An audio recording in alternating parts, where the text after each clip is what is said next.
और विभर्त, विभर्त माने धारे, सबको धारण करता है। और वह जो सबको धारण करने वाला है उसको कहते हैं अव्यय और अविनाशी।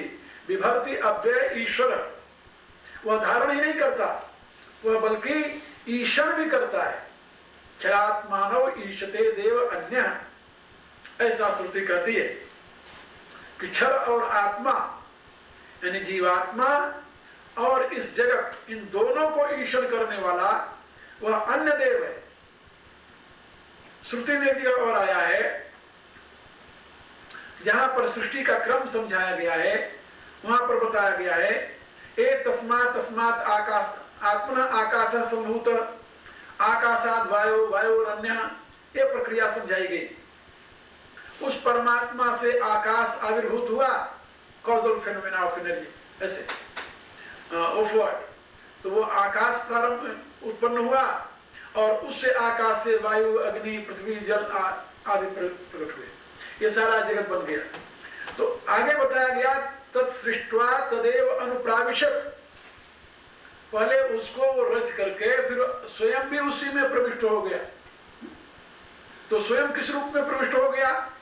तो भगवान ने कहा कि हम आत्मा गुडाकेश, हे अर्जुन, ये सारी सृष्टि में आत्मा रूप से मैं प्रविष्ट हुआ हूं। सर्वस्य चाहं सन्निविष्टो, सबकी आत्मा के रूप में, जैसे पृथ्वी है ना, तो पृथ्वी की आत्मा के रूप में परमात्मा विराजित है यहां।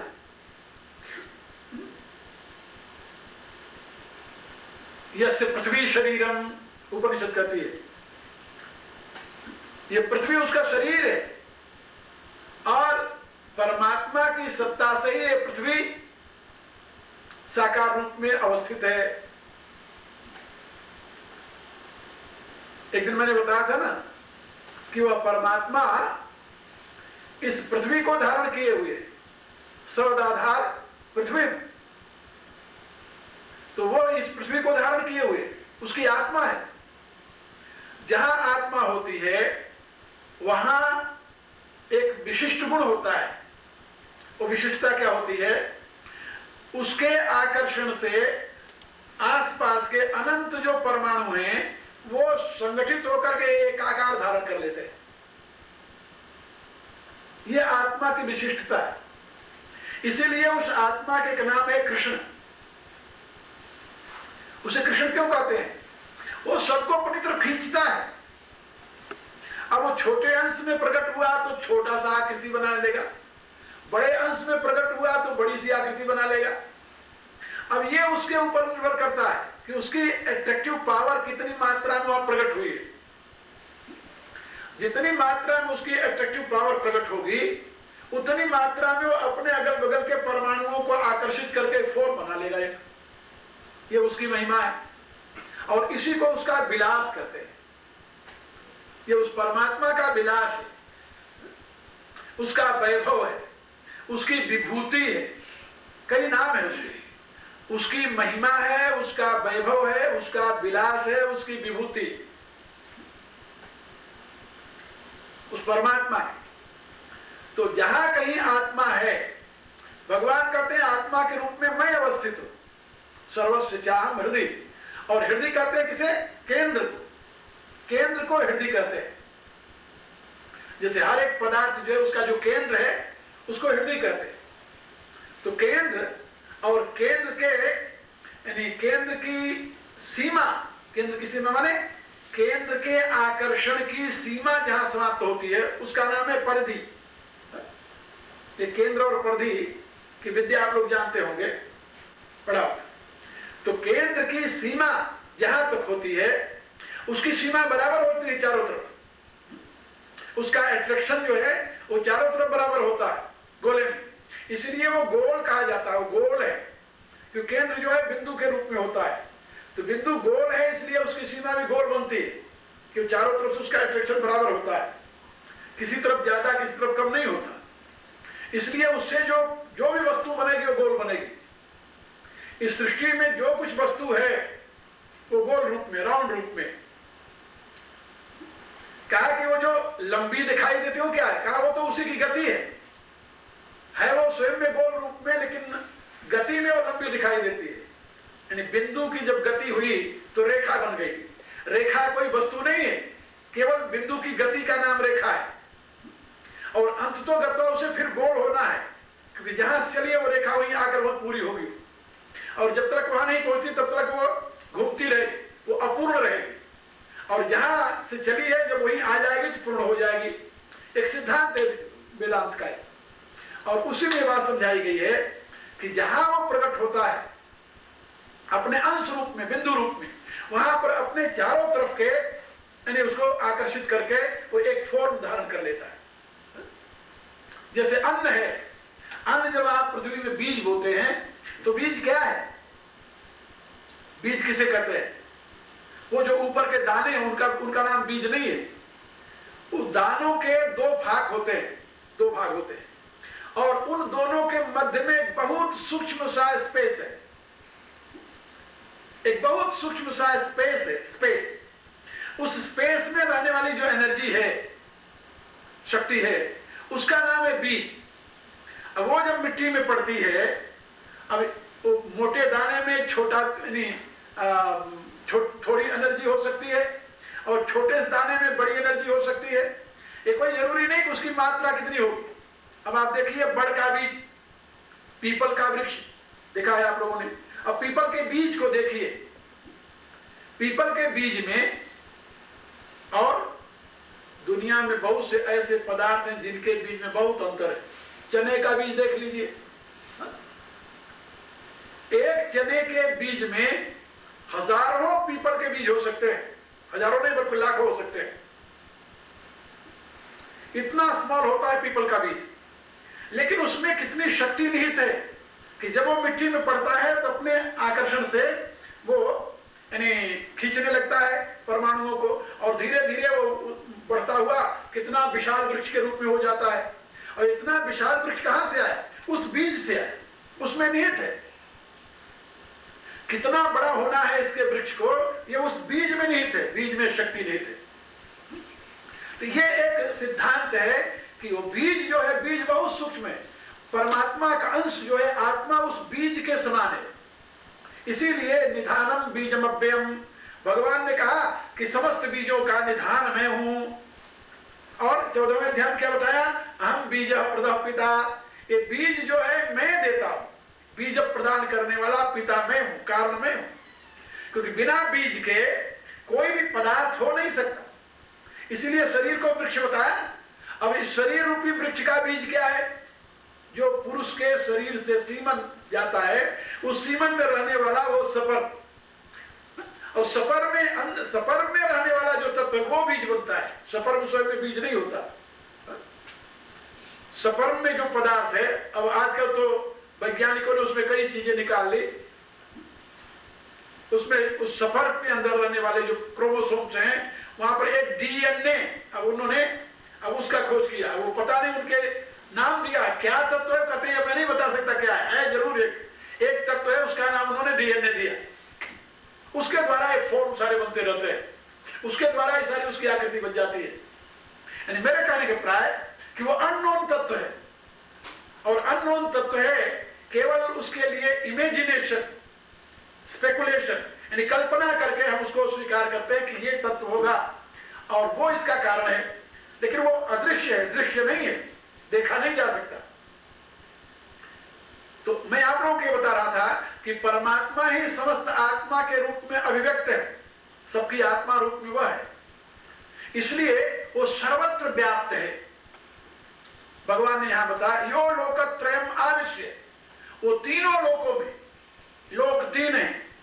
तेजस लोक है एक, जिसको दिवलोक कहा जाता है, और अंतरिक्ष लोक है दूसरा, वो वायवी लोक कहा जाता है, और मृत लोक है ये तीसरा, जिसको पृथ्वी लोक कहते हैं। ये तीन लोक है। आचार्यों ने लोक के भी अलग अलग अर्थ किए। वो कहते हैं अवलोक्यते इति लोक, लोक्यते इति लोक, जो दृश्य जगत है उसी को लोक कहा जाता है। तो दृश्य में तीन पदार्थ दिखाई देता है, तीन प्रकार के तत्व दिखाई देता है। एक तो ये मटेरियल जगत, एक मेटर से युक्त चेतन जीवात्मा, और तीसरा मुक्त आत्मा, जो मुक्त हो गया है, जो दिव्य लोक में रहता है, वो मुक्त आत्मा है, उसको तीसरा लोक कहते हैं। इन तीनों लोकों में जो व्याप्त है। लेकिन ये अर्थ संगत नहीं होता। क्यों नहीं होता? कि जो मुक्त आत्मा है उसका अलग वजूद तो होता नहीं, वह तो ब्रह्म में लीन हो जाता है, तो उसमें व्याप्त होने का प्रश्न ही नहीं पैदा होता। जिन सिद्धांतों में मुक्त आत्मा को स्वतंत्र अलग सत्ता स्वीकार करते हैं, वहां यह अर्थ चल सकता है। लेकिन गीता में भगवान ने कहा कि जो मुझे प्राप्त कर लेता है वह तो फिर लौट करके आता ही नहीं, उसका अलग अस्तित्व तो नहीं रहता। गीता में दूसरे प्रकार की भी मुक्ति है। ममसा धर्म मागता बहो ज्ञान तपसा पूता मदभाव मागता। मेरे भाव को प्राप्त हो जाते हैं, मेरे ऐसे धर्म को प्राप्त कर लेते हैं। ये दो अवस्थाएं हैं। तो ममसा धर्म मागता, ये तो लिविंग बीइंग, जो चेतन इस मृतलोक में रहता तब की अवस्था का वर्णन है। और बहु ज्ञान पूता तपसा मदभाव मांगता, जो मेरे भाव को प्राप्त हो गए हैं, माने मेरे स्वरूप को प्राप्त हो गए हैं, वो मोक्षावस्था की बात है। स्थित्वा श्यामंत काले भी ब्रह्म निर्वाण मृक्षति, जो इस ब्रह्मभूत की अवस्था में आखिर तक रह जाते हैं, वो शरीर छोड़ने के पश्चात ब्रह्म में लीन हो जाते हैं। और श्रुति कहती है यथा नद्यः संध्यमाना समुद्रे तम गच्छन्ति नाम रूपे विहाय, यानी जैसे नदियां अपने नाम रूप का त्याग करके समुद्र में मिलकर के समुद्र हो जाती हैं, फिर उनको अलग से नहीं लाया जाता। फिर ये नहीं कहा जा सकता कि समुद्र उन नदियों में व्याप्त है जो उसमें मिली हुई है, ये कहना ही व्यर्थ है। इसलिए वहां पर ये अर्थ करना कि वो त्रैलोक का अभिप्राय एक मुक्त लोक है, एक जीव लोक है, एक जड़ लोक है, ऐसा मेरे विचार से उचित नहीं है। यहाँ पर त्रैलोक का अभिप्राय यही है जिसके विषय में श्रुति में अनेकों जगह कहा गया है। भूर्भुवः स्वः, मृतलोक, अंतरिक्ष लोक और दिवलोक, ये तीन लोक, यो लोकत्रयमाविश्य। और इन्हीं तीनों लोकों में परमात्मा व्याप्त है। स्वयं उपनिषदों ने इस बात को कहा है। यस्य पृथ्वी शरीरम, यस्य आदित्यम शरीरम, आदित्य उसका शरीर है, पृथ्वी उसका शरीर है, और ये जो अंतरिक्ष के पदार्थ है ये भी उसके शरीर हैं। ऐसा अनेकों जगह श्रुति में कहा गया है। इसलिए यो लोकत्रयम आविश्य, जो इन तीनों लोकों में व्याप्त होकर के विभक्ति माने धारण करता है, वह अव्यय ईश्वर, और इनका ईश्वर माने इनका संचालन करता है, केवल धारण ही नहीं करता, इनका संचालक भी है वो, इनका अनुशासता भी है वो, इनका नियंता भी है वो। क्योंकि श्रुति में बात समझाई गई है, सदाधार पृथ्वी द्यामुतस्तु कस्मै देवाय हविषा विधेम। वेद कहता है कि वह पृथ्वी को धारण करता है, वह दिवलोक को धारण करता है। उस आनंदमय परमात्मा के लिए मैं हवि का समर्पण कर रहा हूं, जो पृथ्वी, अंतरिक्ष और दिवलोक का धाता है, धारण करता है, इनका आधार है। इसलिए यहां पर वह ईश्वर नियंता है इनका सबका। एक जगह उपनिषद में और ये बात समझाई गई है कि परमात्मा क्षर और अक्षर तथा मृतलोक, दिवलोक, अंतरिक्ष लोक तीनों का नियंता है, वह अनुशासक है। जहां पर श्वेतास्त्र उपनिषद ने प्रथम काल स्वभाव नियतिरिदृक्षा भूतात्मयोनि पुरुष इति चिंत्या, ऐसा सोचते हुए ऋषियों ने जब अपने कारण का कोई निर्णय नहीं कर पाए, जहां पर उन्होंने ये प्रश्न किया किम कारण ब्रह्म कुतस्म जाता जीवा में के न कुछ संप्रतिष्ठा, तो ऋषियों ने पहले अपने कारण का पता लगाना शुरू किया कि आखिर किम कारण, यानी हम लोग जी रहे हैं, रातों दिन दुख सुख भोग रहे हैं, ना चाहते हुए भी बुरे कर्मों में लग जाते हैं, चाहते हुए भी हम अच्छे कर्मों में नहीं लग पाते, ना चाहते हुए भी हम प्रयत्न करते हैं सुख के लिए लेकिन दुख मिलता है। आखिर क्यों ऐसा होता है? केने शितम, केनोपनिषद के प्रारंभ यही से होता है। श्वेतास्तर उपनिषद का प्रारंभ इसी से होता है। तो हम किसके द्वारा प्रेरित होकर के ये सब करते हैं, ये प्रश्न होता है। अब इस प्रश्न का उत्तर ढूंढते हुए ऋषियों ने अनेकों कल्पनाएं की। काल के द्वारा प्रेरित होकर के, स्वभाव के द्वारा प्रेरित होकर के, नियति के द्वारा प्रेरित होकर के, नहीं कोई चांस बाई चांस ऐसा होता है यदीक्षा का, नहीं इस पंचमहाभूतों के द्वारा प्रेरित होकर के, का नहीं इसमें जीव आत्मा है वो अपनी इच्छा से ऐसा करता है, बोले। तो एक एक करके सबका उन्होंने खंडन किया कि नहीं ऐसा नहीं हो सकता। काल तो काल्पनिक है, काल का कोई महत्व तो नहीं है। इस समय, काल माने समय, समय का क्या महत्व है अपने आप में, समय कुछ नहीं है। इस समय हम बैठे हुए यहां सत्संग कर रहे हैं, कोई कहीं बैठा हुआ दूसरा काम कर रहा होगा, तो काल का कोई प्रभाव होता तो एक साथ सब पर होता, लेकिन ऐसा तो देखा नहीं जाता।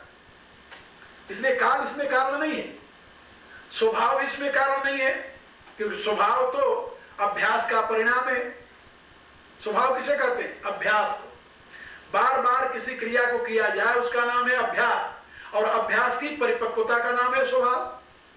इसलिए स्वभाव तो सृष्टि का परिणाम है, सृष्टि का कारण नहीं बन सकता। काल स्वभाव नियति, नियति क्या है? नियति कहते हैं डेस्टिनी, अंग्रेजी में जिसे कहते हैं। तो वो भी कर्म का परिणाम है। हमने जो कर्म किया वही हमारे लिए प्रारब्ध बना है, नियति बनी है। वो हमारे कारण का स्थान नहीं ले सकती, वो भी कार्य है, इफेक्ट है।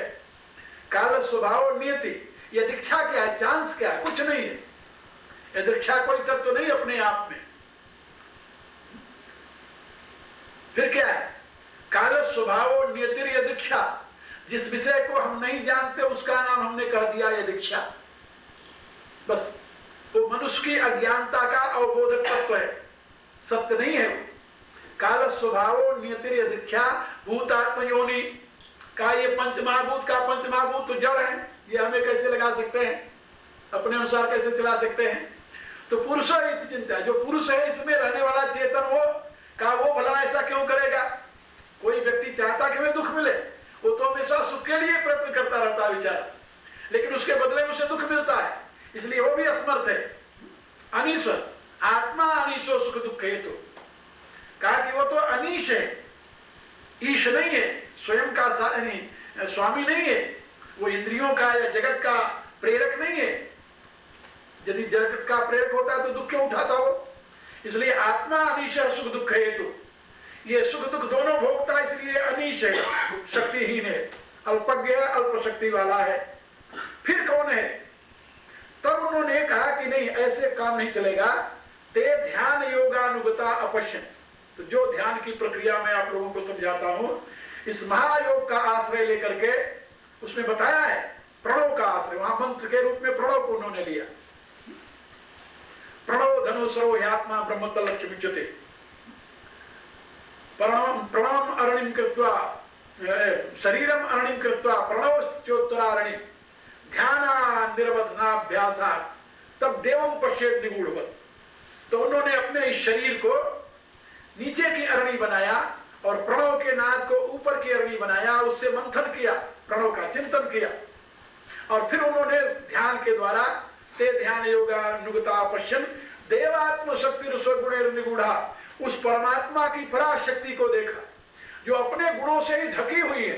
स्वगुणेर निगूढ़ा, यह कारणानि अखिलानितानि, जितने बताए हैं काल स्वभाव नियति इच्छा, इन सब का कारण वही परमात्मा की पराशक्ति है, उसके सिवा और कुछ नहीं है। उसको देखा ऋषियों ने ध्यान में, और उसको देखा कि वही सबका संचालन कर रहा, वही सबका नियंता है, उसके सिवा और कोई नियंता नहीं है। इसलिए उसको कहते हैं तम ईश्वराणाम परमं महेश्वरम तम देवतानाम परमं च दैवतम पतिम पतीनाम परमं परस्ताद विदाम देवम भुवनेश मीड्यम।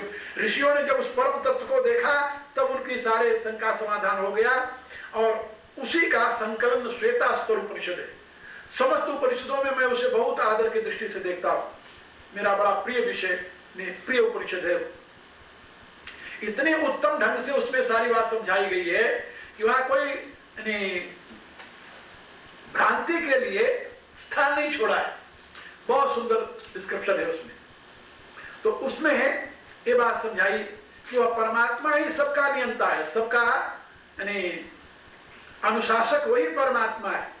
और उसी को भगवान यहां पर बता रहे हैं, यो लोकत्रयम् आविश्य विभर्ति अव्यय ईश्वर, वह अव्यय ईश्वर, अविनाशी ईश्वर तीनों लोकों में व्याप्त होकर के। लोकत्रय का दूसरा भी अर्थ होता है आपका स्थूल शरीर, सूक्ष्म शरीर और कारण शरीर, ये लोकत्रय है। आपका ये जो स्थूल शरीर है ये मृतलोक है, और सूक्ष्म शरीर जो अंतरिक्ष लोक है, और कारण शरीर जो है आपका दिवलोक है। ये तीनों लोक आपके शरीर में, मैं कई बार समझा चुका हूं कि ये तीनों लोक आपके शरीर में। जब आप ध्यान में बैठते हैं, जो 8 चक्रों की मैं गाथा गाता हूं, आपको सुनाता हूं, उसमें 3 चक्र तो दिवलोक में है। दिवलोक कहां शुरू होता है? शिशुनो देवहु समवर्तत, यहाँ कंठ से लेकर के यहाँ मस्तक तक, ये दिवलोक कहा जाता है। 3 चक्र इसमें है, ब्रह्म चक्र, आज्ञा चक्र, ललना चक्र। इनको कहते हैं बुद्धि, अहम और मन। ये 3 तत्व तो ऊपर है, ये दिवलोक है। ये दिवलोक इसलिए कहे जाते हैं, ये प्रकाश में है, इन्हीं के प्रकाश से सारा जगत प्रकाशित हो रहा है, इन्हीं के प्रकाश से सारा शरीर प्रकाशित हो रहा है, और इन्हीं के द्वारा ज्ञान की उपलब्धि होती है। ज्ञान विज्ञान के स्रोत यही 3 है, इनके बिना ज्ञान हो ही नहीं सकता, कुछ नहीं है, नथिंग। आत्मा की ज्योति इन्हीं 3 रूपों में प्रकट हो रही है, बुद्धि में, अहम में, मन में। इसलिए ये 3 जो चक्र हैं, 3 केंद्र ऊपर हैं, ये दिवलोक में। और दिवलोक को बताया, दिवलोक जो है वो अमृतम दिवी है, त्रिपादस्या अमृतम दिवी। ये त्रिपाद कहते हैं वेद में इसे, ये अमृतमय है। और एक पाद में फिर आगे नीचे चला आता है, तो 3 लोक अंतरिक्ष में आपके ये 3 चक्र, ये विशुद्ध चक्र, हृदय, अनाहत चक्र और नाभि, ये अंतरिक्ष में है। और फिर नीचे मृतलोक है, आपके दुनिया का सारा संसार नीचे से बना हुआ है, जो मलमूत्र के रास्ते हैं दोनों, ये सारा संसार उसी की देन है, उसी का अभिव्यक्त रूप है, वो मृतलोक है। तो 2 चक्र मृतलोक में है, 3 चक्र अंतरिक्ष लोक में है, और 3 चक्र दिवलोक में है। तो आपके शरीर में भी तीनों लोक अवस्थित है। और इसी रूप से आपका स्थूल शरीर एक लोक, सूक्ष्म शरीर जो सपने में आप सो जाते हैं, यानी सोने पर जो सपना देखते हैं, वो सपने वाला शरीर, वो सूक्ष्म शरीर कहा जाता है। और जागृत में जिसमें रह रहे हैं, ये स्थूल शरीर है। और घोर निद्रा में चले जाते हैं, जब आपको अपना भी बोध नहीं रहता, लेकिन आप रहते तो है ना, तो जिसमें आप रहते हैं वो कारण शरीर है आपका। तो इन 3 शरीरों में जो आपके हैं, इनको त्रिलोक कहा जाता है। और तीनों शरीरों में कौन व्याप्त है? वही आत्मा, एक परमात्मा, तीनों शरीरों में व्याप्त होकर के इन तीनों को धारण किए हुए है, और तीनों का वही नियंता है। सुसुप्ति से आपको जागृत में कौन लाता है? वही परमात्मा, वही चैतन्य ही आपको सुसुप्ति में जागृत में ले आता है। नहीं तो सुसुप्ति में तो आप कुछ कर ही नहीं सकते, जागृत में आप कैसे आएंगे? जो आदमी घोर निद्रा में चला गया, उसको एकाएक जागृत अवस्था में कौन ला देता है? ये उसका अनुशासक कोई होगा ना, जो उसको ऑर्डर करता है भाई तुम चलो, नहीं तो वो तो उसी में रहे, क्योंकि जहां सुख मिलता है वहीं आदमी रहता है। तो सुसुप्ति से ज्यादा सुख किसमें मिलेगा आपको? तो सुसुप्ति अवस्था से आप एकाएक जागृत में जो आ जाते हैं, इसका अभिप्राय कोई सोने वाले का शासक जरूर है, जो उसका अनुशासक है, ईश्वर है, वही उसको आज्ञा देता है कि नहीं चल नीचे, तो फिर जगत जागृत में आ जाता है। तो ये जो 3 अवस्थाएं हैं, इन तीनों का नाम है त्रिलोकी। तो यो लोकत्रयम् आविश्य, इन तीनों लोकों में प्रवेश करके जागृत, स्वप्न, सुषुप्ति, स्थूल, सूक्ष्म और कारण शरीर में व्याप्त होकर के, तीनों अवस्थाओं में व्याप्त होकर के, तीनों लोकों में व्याप्त होकर के तीनों का धारण करना और तीनों को नियंत्रण में रखना, अनुशासन में रखना। ईश्वर माने अनुशासक, शासन करने वाला, ये शासन धातु है जिसे ईश्वर शब्द बनता है। तो परमात्मा ही इन तीनों लोकों का धारण करने वाला है, और इनका नियंता भी वही है, अनुशासन करने वाला भी वही है। यो लोकत्रयम् आविश्य विभर्ति ईश्वर। और वह अव्यय है। अव्यय माने अविनाशी है। अब इसी अव्यय शब्द का प्रयोग शुरू में किया था भगवान ने,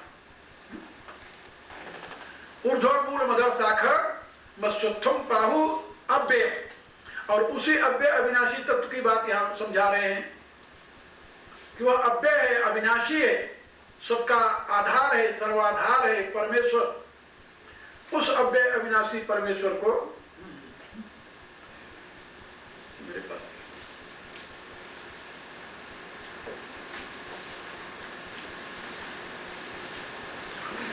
उस अव्यय अविनाशी परमेश्वर को उत्तम पुरुष माने पुरुषोत्तम कहते हैं। उत्तम पुरुषस्तु अन्य परमात्मा इति उदाहरण, उसको परमात्मा कहते हैं। उसी की ज्योति जो शरीर में है उसको आत्मा कहते हैं, और क्योंकि इस आत्मा का वो श्रेष्ठ तत्व है, कारण तत्व है, इसलिए वो परम तत्व है, इसलिए उसे परमात्मा कहते हैं। तो उत्तम पुरुषस्तु अन्य, और उत्तम सबसे ऊपर होने के नाते उससे नीचे उसका प्रकाश चेतन है, उससे नीचे अव्याकृत प्रकृति है, उससे नीचे यानी महतत्व है, बुद्धि है, अहम है, आज सारा संसार उससे नीचे है, और वो सबसे ऊपर है, इसलिए उसको कहते हैं उत्तम। उत्तम माने उत्तम, सबसे परे, उस पुरुषात्मा पर किंचित सा काष्ठा सा परागति। तो उत्तम पुरुषस्तु अन्य परमात्मा इति उदाहृत, उसको परमात्मा ऐसा कहा गया है। यो जो लोकत्रयम् आविश्य, तीनों लोकों में प्रविष्ट होकर के विभर्ति इनको धारण करता है, और ईश्वर इनका नियंत्रण करता है, और वो स्वयं अविनाशी है, अव्यय अविनाशी है, उसका कभी नाश नहीं होता, वो अक्षर है, उसका कभी क्षरण नहीं होता, इसलिए वो परम अक्षर कहा जाता है, उसको परम अक्षर कहते हैं। गीता के 8वें अध्याय में बताया गया है, अक्षरम परमम अक्षरम ब्रह्म, अक्षरम ब्रह्म परमम स्वभाव अध्यात्म उच्यते, तो परम अक्षर कहा जाता है। इसलिए उस परमेश्वर का नाम पुरुषोत्तम है। अब वो पुरुषोत्तम कौन है, और इन तीनों में पुरुषोत्तम की और स्थिति क्या है, आगे और भगवान बताए। तो यस्माच्छर्मति तो हम अक्षरादपि च उत्तमा अतो अस्मि लोके वेदे च प्रथिता पुरुषोत्तमा। तो भगवान यहाँ पर समझा रहे हैं कि वो पुरुषोत्तम जिसकी गाथा मैंने तुम्हें सुनाई है वो कोई दूसरा नहीं है, वो तेरा बाप तेरे सामने खड़ा हुआ मैं हूं, भगवान कहते हैं। और ये कल समझाएंगे, आज से पूरा हो गया। ओम भूर्भुवः स्वः तत्सवितुर्वरेण्यं भर्गो देवस्य धीमहि धियो यो नः प्रचोदयात्। सर्वे भवन्तु सुखिनः, सर्वे सन्तु निरामयाः, सर्वे भद्राणि पश्यन्तु, मा कश्चित् दुःखभाग् भवेत्। ओम पूर्णमदः पूर्णमिदं पूर्णात् पूर्णमुदच्यते पूर्णस्य पूर्णमादाय पूर्णमेवावशिष्यते। ओम शांति शांति शांति। अब 3 श्लोक और रह गए, और 3 दिन रह गए, ठीक है। तो आपको 3 दिनों में 3 श्लोक की व्याख्या और सुना दी जाएगी, और 3 श्लोक।